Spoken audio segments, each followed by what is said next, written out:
Well, guys, it has been a while since me and my dad, we reacted to an Everything Wrong With video, CinemaSins, but I knew that we had to do one of these, one of Star Trek. He had seen all the others, but when I showed them, they had not yet done, say, like this one, Undiscovered Country.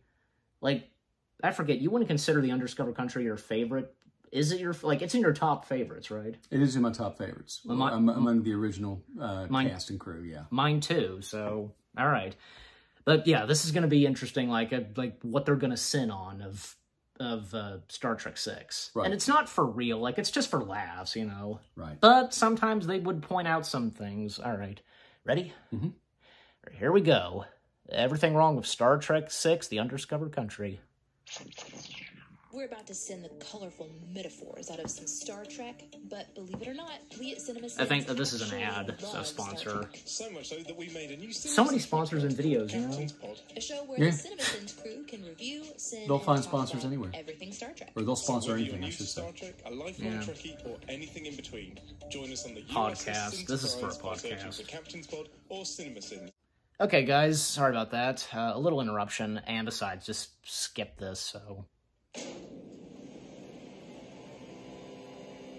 Here we go.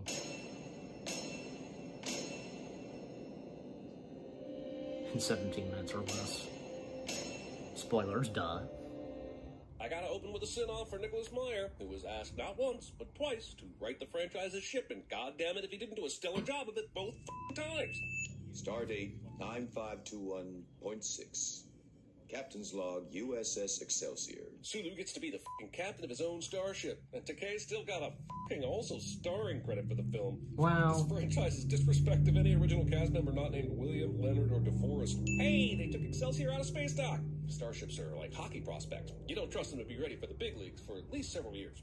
We're heading home under full impulse power. Why, though? I mean, sure, they only go up to warp 9 when the shit hits the fan, but warp 2 or 4 should be no problem. This is like driving home from vacation at 10 miles an hour. I love how Excelsior has a giant schematic drawing of itself on the bridge. There's probably a small arrow with text pointing to the bridge saying, "You are here." Let's pause. Every starship has that. Dude here has brought a device with important information for the captain to see, but that device is huge. Looks like an action figure box. He brought a whole-ass board game to show Sulu the latest weather reports. This is a far future. Shouldn't this device be super tiny? Shouldn't the information be displayable on the main screen? The Excelsior any equipment in, like, the 21st century. century. These poor bastards getting thrown from their beds. Why are there never any seatbelts in space? Sudden yeoman round, blah, blah, blah. It's great to see Grace Lee Whitney, but I still hate the way Star Trek thrusts these fucking Easter eggs in your face with wait, not bullshit. I've confirmed the location of Praxis, but what is... I cannot confirm the existence of Praxis. Why the f*** would you need to confirm the location of a known Klingon moon? It exists where it exists, based on the principles of physics. You only said it this way so the existent part would sound ominous. No one was questioning the location of Praxis. Then Sulu says on screen, and they show pictures of a blown-up Praxis. Like, how f***ing many times is the optical zoom on Excelsior's camera? This kind of image would be literally impossible unless they had camera beacons strewn throughout space, and come to think of it, Starfleet should definitely invest in a network of space cameras. This transmission ends now. Unnecessary words. They will have depleted their supply of oxygen in approximately 50 Earth years. I'm having a hard time believing that one planet or moon is responsible for sustaining the entire Klingon species. There aren't other planets they can move to in the Klingon Empire? Maybe they can. But the movie doesn't do a great job explaining why this is impossible. Even with the overspending on their military that Spock is about to mention, wouldn't asking for a little moving money from the Federation make more sense than asking them to dismantle all the space stations and weaponry along the neutral zone? Negotiations for what? The dismantling of our space stations and star bases along the neutral zone. An end to almost 70 years of unremitting hostility. Unremitting means incessant or never relaxing. But in the original series, the Organian Peace Treaty was signed between the Klingons and the Federation, which would have 100% relaxed some of the hostility between the two warring factions. I'm not saying there wouldn't need to be some talks, but Spock is acting like there's never been anything done to assist allowing both the Federation and the Klingons to come to a mutual agreement. Me? Well, there are Klingons who feel the same way about the peace treaty as yourself and Admiral Cartwright. But they'll think twice about attacking the Enterprise under your command. What? Kirk is one step away away from retirement, and these movies' beliefs that Kirk and his crew are the only ones capable of stopping whatever big bad comes Starfleet's way says a lot more about the lack of an ability to recruit successfully than it does about how great Kirk is at manning a starship. Also, no, I mean, that's happened with Enterprises. Being at the helm will stop the Klingons from trying to attack. The whole fucking reason Claw attacked the Enterprise in Star Trek V was because Kirk was at the helm. This logic is bullshit. But a full ambassador would be better equipped. If there's no further business, Kirk pauses before he's interrupted. we volunteer. Who's this eavesdropper in the chair back here? There's an old... Listening to the whole thing. Only Nixon could go to China. Har har, this movie will do this again here in a few with the Shakespeare and the original Klingon, and it's nonsensical, unfunny, and frustrating. Don't believe. Don't trust them. They're dying. Let them die. Look, Kirk has never had any love for the Klingons, but this racist grandpa character they make Kirk out to be in this film comes out of left field. I can't believe I have to keep using Star Trek V to defend my points, but in that movie, Kirk has zero qualms with not only saving the Klingon ambassador, but also the Romulan ambassador. And then even accepts Ambassador Kord's help at the end of the film. The man clearly can work with Klingons when the Federation needs him to. Captain on the bridge. Sex in the sideburns. I mean, sideburns in the city. I guess they're going down together. I mean, getting off together. Scotty is I get the because he joke. knows none of his nephews can die on this mission. I've never trusted Klingons. And here's a visual reminder about the search for Spock that hopefully sells this notion, even though that was 3 movies ago. After he says the damning audio that comes back to haunt him later, we pan by the doorway and there was no one there at all. The movie is a liar, just like my college girlfriend who said she did kiss that townie Bryson but did not go all the way with him, only for her to come up pregnant with Bryson's baby 2 months later. Townies. You could have laughed. Or, and hear me out here, Starfleet could design cabin doors to only open when the occupant agrees to it. Movie takes Valeris from Kirk's quarters to Spock's quarters with only a standard exterior Enterprise shot in between. And I'm not proud of the wording, but Lieutenant Valeris sure gets around, doesn't she? Faith? That the universe will unfold as it should. That's not faith, that's apathy. I intend you to replace me. In what capacity? Spock is a science officer and Valeris works at the helm. Download the And there's Download app an ad. today and become a piece of the Pi Rewards member to earn Though so far free this is pizza. funny. Especially because, like, the Sex and the City The joke. art of Italian Yeah, she lingerie. was in that show. Shall we raise our shields, Captain? Alright. Been this close. And she was. You Yeah. have literally flown a Klingon ship in another movie. I am Chancellor Gorkon. And it's totally coincidental that I sound exactly like St. John Televitt and Golem the Dread. No relation. I am curious why you have 3 lights working on the bridge of your ship, though. Or maybe it's 4. Guess who's coming to dinner? If Guess Who's Coming to Dinner is still a valid reference in the 23rd century, I'm not sure this society is as advanced as Star Trek would like us to believe. Also, there's a lot of space out there to cover. Why is Kronos 1 hovering so close to the Enterprise? The Klingons really need to work on teaching their helmspeople about personal space. Nah, not. As They're someone not who close has to had the many beards and Enterprise. various facial hair formations over the years, I can attest that the corners of the mouth are the hardest to keep clean as one eats. So the concept of someone growing facial hair only in that location is a huge red flag. They all look alike. That's racist, and I get that that's the point, but still, that's racist. You men have work. Yes, ma'am. Panicum Melandanda. I know Valeris says have work and not at work, but I've always wanted to sing that in a Sins video, and this might be the closest I get to fulfilling that dream. Also, right after Chancellor Gorkon is killed, if you just think back to this weird, uncomfortable moment, pretty Yeah. obvious who the murderers are. Maybe it's great foreshadowing, but I'm an asshole, so you're still getting a sip. Yeah, it is kind of foreshadowing, isn't it? The undiscovered country. Roll credits. You'll not experience Roll credits. Shakespeare until you have read him in the original Klingon. I've always viewed this as trolling, but often I kind of wonder if Klingons actually think Shakespeare was from their planet, or stole from a writer from their planet. Would you be willing to They learned Shakespeare. give up Starfleet? The movie does a seamless job of replacing Kevin Spacey with Christopher Plummer. Please let me know if Oh, there's some yeah. other way we can screw up tonight. Torpedo shadowing. Also, Kirk is the one who played the Hitler card. Earth, Hitler, 1938. I'm not sure anyone else in his crew screwed anything up. Way to throw everyone under your own racist bus, Kirk. What is this shit here? It's a trophy, and there's a human riding a fish, but then there's a golden bowl. Just what the hell did he do to win this trophy? A note to the galley, Romulan ale Well. no longer to be served at diplomatic functions. Considering Romulan ale is very much illegal, I'm having a hard time buying that Kirk would make this declaration part of any kind of official captain's law. Here are 2 phasers that are set to neither vaporize nor stun, but instead are set to blow a small hole through the person. Now a phaser is detaching an Well. arm like a lightsaber gun? Just gonna add 5 cents here for all the times this movie doesn't understand Star Trek phasers. With all the Yes, blood it drops does. flying around, how are these the first ones the assassins have come in contact with? With a direct torpedo hit, you crippled our entire gravitational field. But are the Klingons not trained in combat scenarios where the gravitational fields have failed? That would seem to be extremely important when you're operating in f***ing outer space. Klingon blood is Pepto-Bismol! Oh, Still, please have the sads for the dead. It's so pink, though! Jim, I don't even know his anatomy. You've been at this for 30 years and you never learned Klingon anatomy. Also, if you don't, then why the f*** did you say you could help? Bones just said he didn't know the Klingon anatomy, but he was performing CPR in the same spot a human's heart would be. But how would he know that's where a Klingon's heart is? The discoloration at the top of this uniform collar tells me that Spock, the character, wears neck makeup. Not that there's anything wrong with that. Did you know that the I don't think president of the so. Federation Maybe it's plays just how the piano? camera Because is. I did not know that. Wait.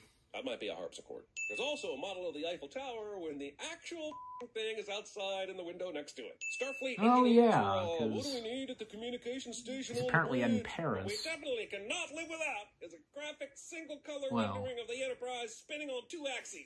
Sir. The peace process will go forward. Why are they speaking English to each other? There were only Klingons in the room, and they were only speaking Klingon just a few seconds ago. Fortunately, for the sake of the entire rest of the movie and that patch on Kirk's shoulder, the Klingon justice system does not believe in prison uniforms. So Kirk and McCoy are arrested, held, put on trial. They want to speak Klingon or English? Prison, all while still in their Starfleet uniforms. If the gravitational unit was not functioning, how could these men be walking? Worf. They appeared to be wearing magnetic boots. Even the shittest of lawyers would be able to find out that information This was such a good and not be scene. caught asking such The an trial. ignorant question. What would your favorite author say, Captain? Let us sit upon the ground and tell sad stories of the death of kings. Leading the witness. They do eventually deduce where the audio clip from his captain's log came from, but right now it's weird to me that no one watching this trial on the Enterprise or at Starfleet is immediately questioning how the Klingons got their hands on what should be a pretty secure and classified audio document. Yeah. Don't wait for the translation! Answer me now. Christopher Plummer slam f***ing dunks this performance, but Yes.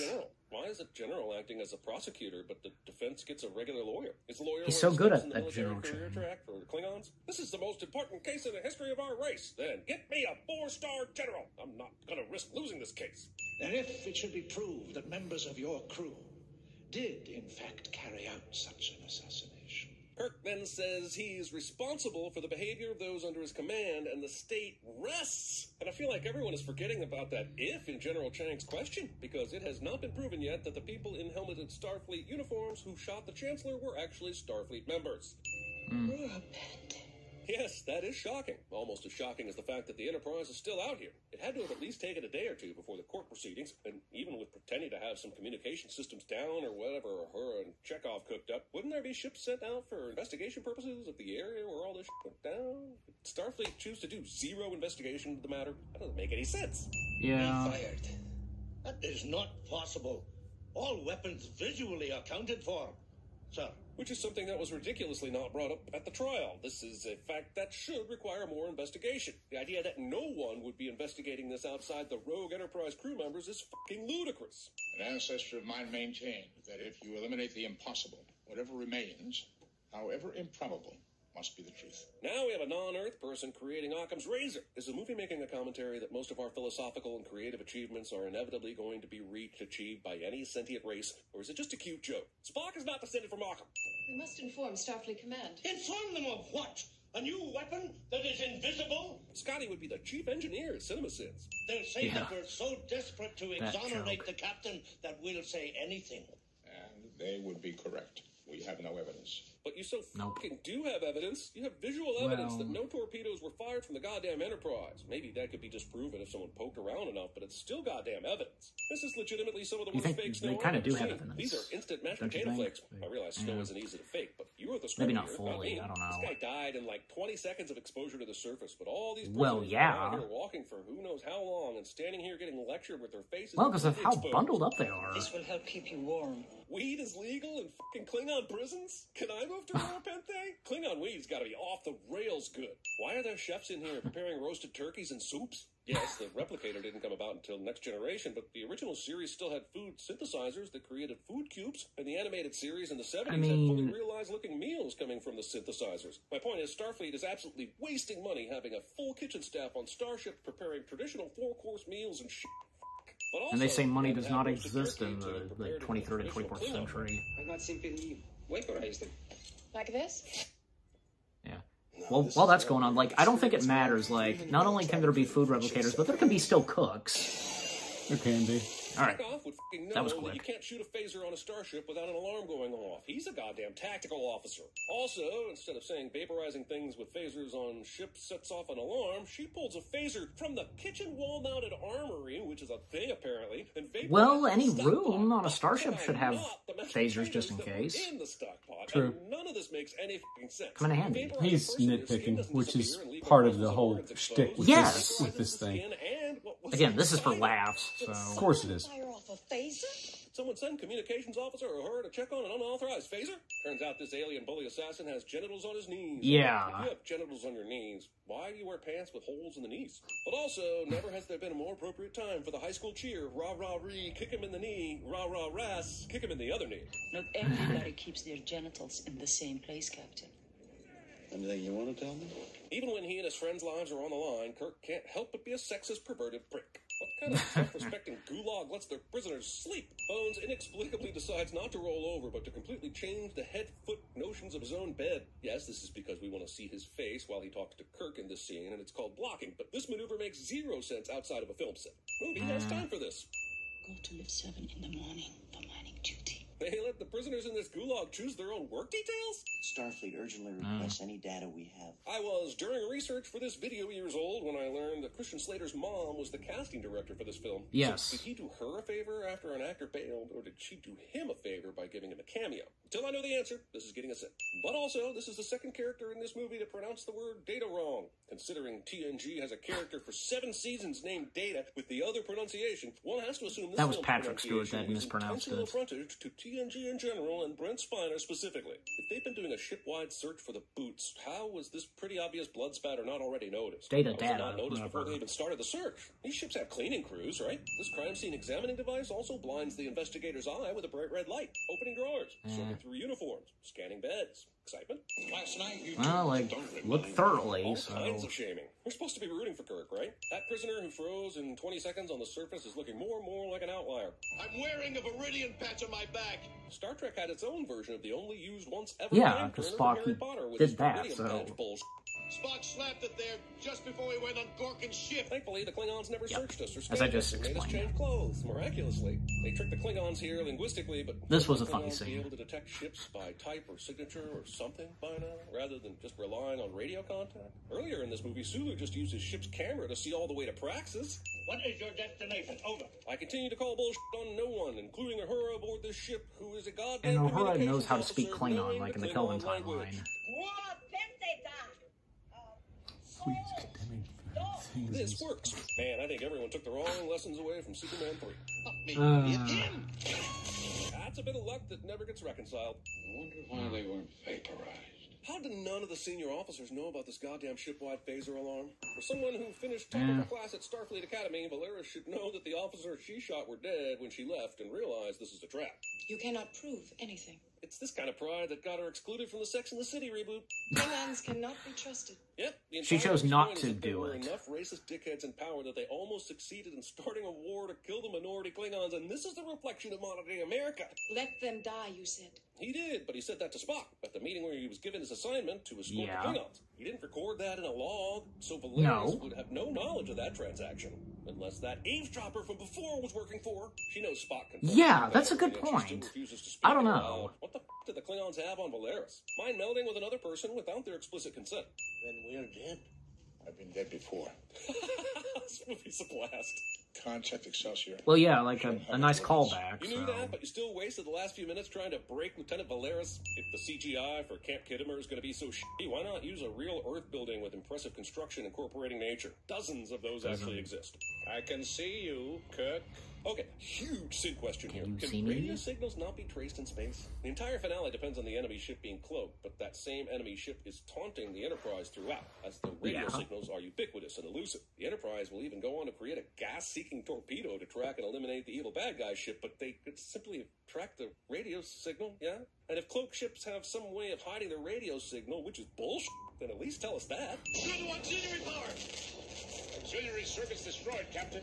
Then why aren't you all dead? This is just technobabble about shit that has no ultimate bearing on the outcome of the story, but is only intended to cause the audience to worry. What about all of that equipment we're carrying to catalog gaseous anomalies? Yes, or what about that? Because you guys were back home in San Fran, America, fiddle-farting away the last few months before retirement and only put out to space to meet up with the Klingon diplomats, so why the f*** does the Enterprise have gaseous anomaly-detecting bullshit fucking science gear on board? Things gotta have a tailpipe. A century or two beyond the gas-powered automobile, the term tailpipe has somehow survived and has become a common cultural touchstone. Target that explosion and Fire. God damn it, yes to the 10th power! Fucking rules. Yes. The Klingon ship explosion Epic from moment Star right Trek there. Generations. Jesus, was the graphic puddle of blood next to his head really necessary? The director, Slow claps. the director's cut, we see that the Klingon is Colonel West. 113 sins. I think I'm getting the black lung pop. That man is playing Galaga. Thought we wouldn't notice. From hell's heart. Mrs. Timken loved what you did last night, but they think I did it. And they want me to keep coming up with brilliant windows. You gotta help me. Of course. We come in peace. Don't know what that was from. go in pieces, asshole. Wide lanes. This is so luxurious. May I remind you that he and Dr. McCoy boarded Kronos 1 of their own free will? None of these facts are in dispute, Mr. President. Without our government, you'd be stuck in Siberia now, sucking the juice from a rotten commie potato. 3 months. Must have been from that 70s show. I'm too old for this. Before we get started, does anyone want to get out? Would you care to assist Spaceballs. me in performing surgery on a torpedo? Damn it, man, I'm a doctor, not a torpedo technician. Mr. President! Perfect.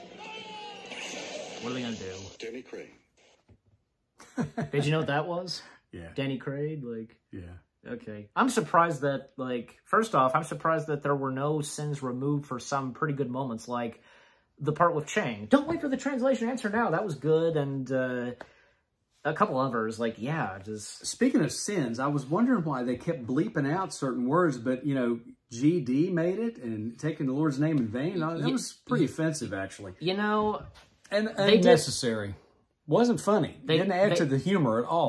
They've established, like, I forgot, how do I put this? Like, they did a video of everything wrong with themselves, and they brought that up about bleeping the swear words. Well, they should bleep more than that, because there was much more offensive than that like, they were saying that they weren't bleeping. Do you think they probably would have, like, bleeped, how they would have done is, like, you know, God beep, like, they probably would have just done... bleep it or say something else besides that. There's plenty of other explicatives they can use and bleep it out besides that. So anyway. All right. But I don't agree with...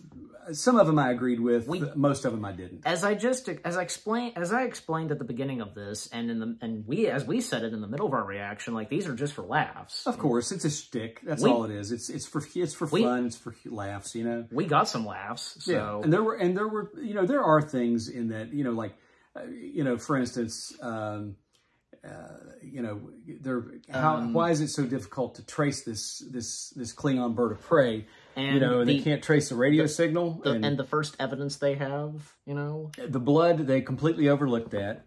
And why did they have a full kitchen staff, you know, cooking a meal like we do now, when they have replicators, they have the food processors, everything else? I'm just saying, like, you know, it wouldn't hurt if not only for there to be food replicators, but, you know, there can still be some chefs. Exactly. Like, I mean, I get it. I mean, they're doing it more. It's more hands-on. I get it. They're doing it. They're presenting it more as it's a starship where there's more hands-on work being done. You know, it's more traditional. I get that. You know, they did away with food replicators and processors and all that stuff, and so they could, you know, so they could have more of an actual meal, right? You know? And I get it, but. You know, so and the fact that there were phasers in the kitchen. Well, why wouldn't there be phasers in the kitchen? It's a starship.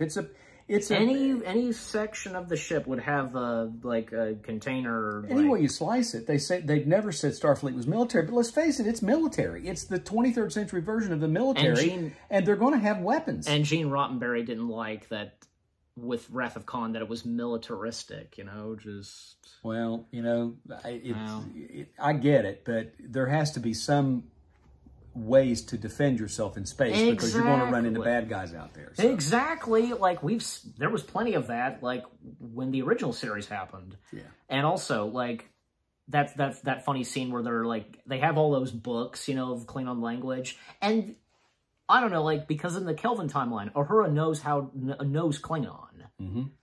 I don't know if that would have to do anything because of the timeline changing. What do you think? I don't know, maybe. Maybe? It's possible. Possible, yeah, possible. And the whole thing of Christian Slater, like...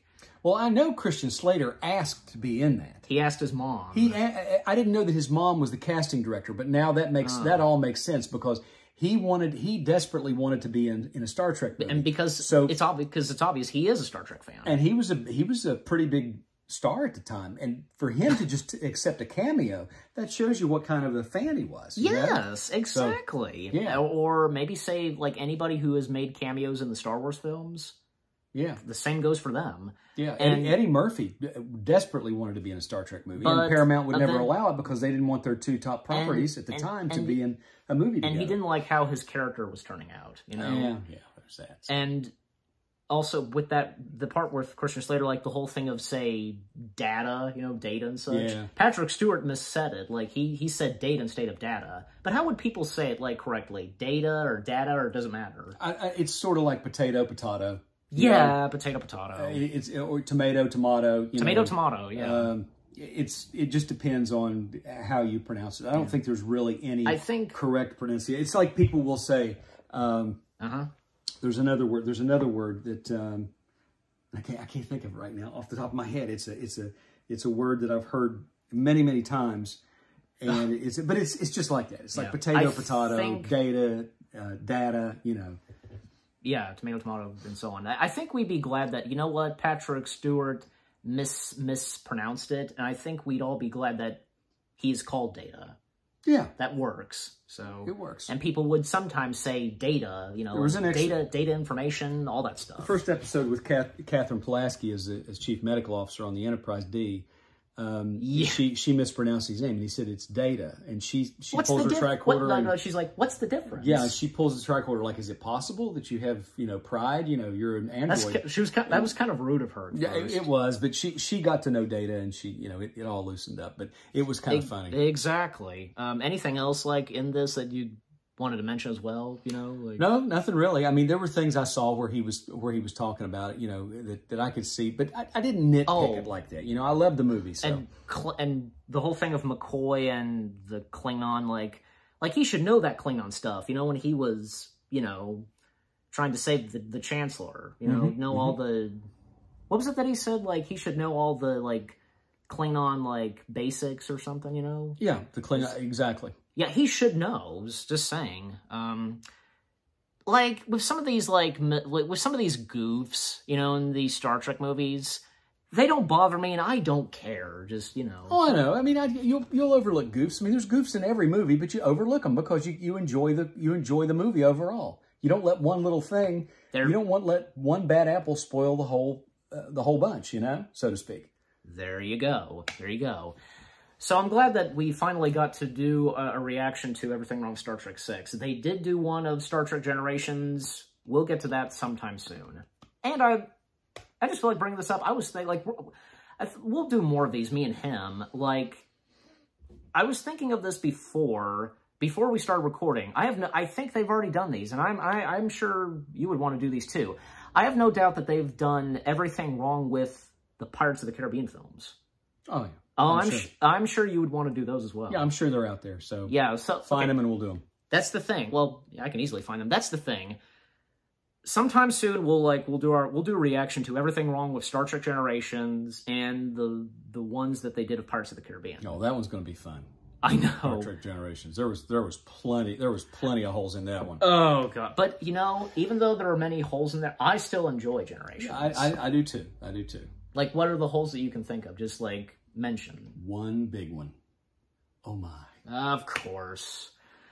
Captain Kirk dies and his last words are, "Oh my." I mean, it's just like a Sulu flashback or something. Look later on, like, or George Takei flashback. Later on, the explanation as to why Kirk said it. There are many good reasons. I get it, but of all things to say, you know, I mean, what do you think could have been? I don't know, but they could have come up with something better than that. And for him to sit there and go, "It was fun." Well, and that's... Really? You know you're dying. You know you're dying. It was fun? Well, it was fun. And when he said, oh my, because he realized the adventure was over. Well, he realized he was seeing it. He was meeting his maker right there. So he had boldly, and as Shatner stated one time, he boldly went where no one had gone before. That's for sure. But there was that, and like, I don't know. I have no doubt that they're like they're gonna talk so much about Data and his emotion chip. Yep. There's that. I don't know, like that, and there are a couple other things I can think of. But yeah, I can't wait to see what they have to say when we react to it. Exactly. And any other like movies that they've seen that I don't know we can think of doing. We'll get to those eventually, but right now thinking of Generations and Pirates of the Caribbean. But overall, what did you guys think of the video itself and our reaction? Let us know. Leave comments and give this reaction a like as always. And hey, thanks for once again joining me for one of these. My pleasure. It was fun, huh? It was fun. Yep. Any last words? I must be off. He says that for me. We hope you've enjoyed our reaction to Everything Wrong with Star Trek 6, The Undiscovered Country. More reactions on the way. They're going to be awesome.